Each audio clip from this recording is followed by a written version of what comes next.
One of the first changes is a numb pleasure response.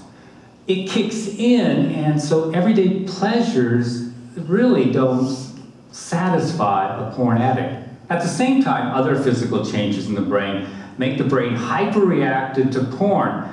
Everything else in the porn user's life is sort of boring, but porn is super exciting. Finally, his willpower erodes as his frontal cortex changes. I can't emphasize this enough. All addictions share these same brain changes and the same molecular switch that kicks them in, delta phos-B. So, I have another hypothesis, I believe. Nope, sorry. No, I'm going back to those three things he talked about. Numbed pleasure response, hyperreactivity to stimulus, willpower erosion.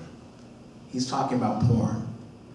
But all addictions, he says, share the same kind of mechanisms and the same kind of results. So here's my hypothesis about that. The same neurological mechanisms and responses triggered by other addictive behaviors are also triggered through excessive use of music.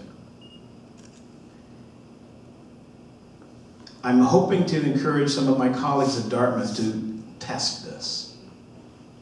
But given the way the brain operates and given what I'm seeing in my students anecdotally, I think I know what the answer is going to be. Here's one more quote. I can honestly say that I did not think I would have reactions this severe. I can actually feel myself in gloomy moods pretty often. I figured it would suck to not be able to listen to music, but that there would be no other significant effects. I was wrong. This is brutal. Now, it's like, after a while I feel like I need to file an IRB, about what I'm doing with this week without music because of the way my students talk about this. But at the same time, I taught at a different college, did some of these kind of things. We had our week without music, and they were so excited about it, they wanted to make the entire college have that experience, to try and figure out what music is doing to them and how they can maybe back some things away.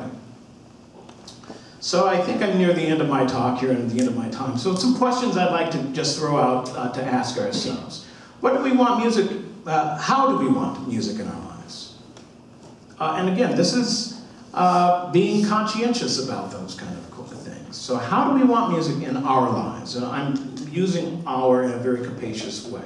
How do we want music in the lives of those who cannot make their own choices? And not only does this include Henry and the baby, this includes the other people on the bus, the other people on the plane, the other people at the intersection, the other people in the restaurant. How do we want music in the lives of those who cannot make their own choices? At what age do we want children to adopt easy listening habits? When do they get their iPods? And how much time do we give them with them? Should we saturate our world with music? I think you already know what my answer would be. But it's a question that I don't think many of us are asking, and I'm suggesting that we should. And will we follow where science leads us?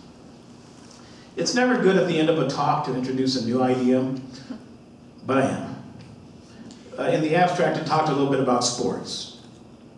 And one of the things I think those of us who are involved in music and neuroscience need to be ready to talk about is what's going to happen when the NFL and the other helmeted sports come to realize that they cannot continue to do what they're doing.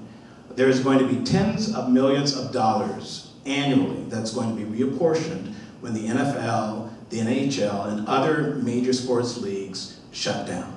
And if you think I'm being alarmist, I predict within 20 years the NFL will not look anything like it looks right now. I'm talking about chronic traumatic encephalopathy. You've read about it, you've heard about it. What are we prepared to step in and say, the neuroscience that says that football is bad for your brain also says that music is good for your brain. And if we're not prepared to take advantage of that, bad choice of words, if we're not prepared to enter into that conversation, woe to us.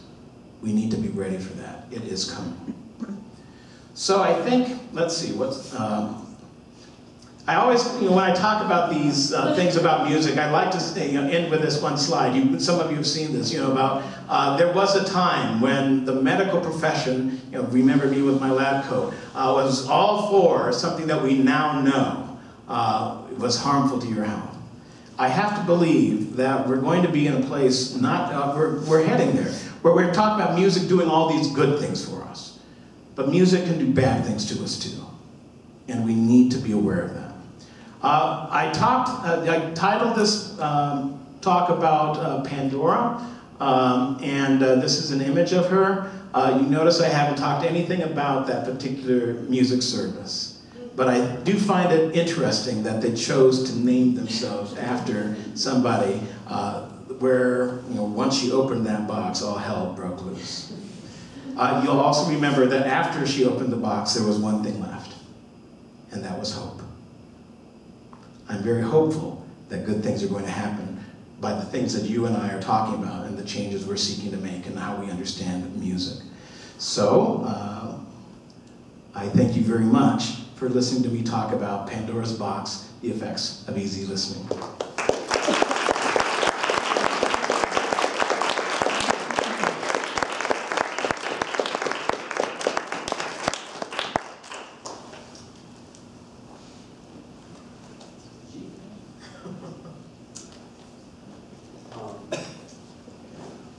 Great talk. There may be questions, but I think we have few enough folks that we can do this somewhat informally, and we need to take kind of a stretch break, and maybe we have a little new liquid, not